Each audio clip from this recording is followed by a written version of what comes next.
வழிநடையாக அமெரிக்காவை வலம் வருவோம். கடல் மேல் சிவப்பு கம்பளம் விரித்து ஐரோப்பாவில் குடிபுகுவோம்.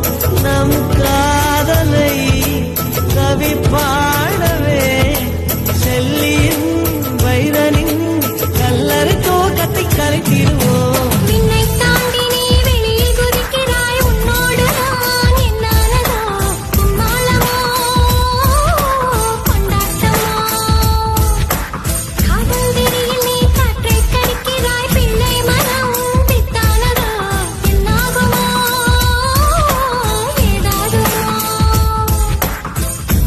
காற்றுக்கு வயசாச்சு, வாழும் பூமிக்கு வயசாச்சு.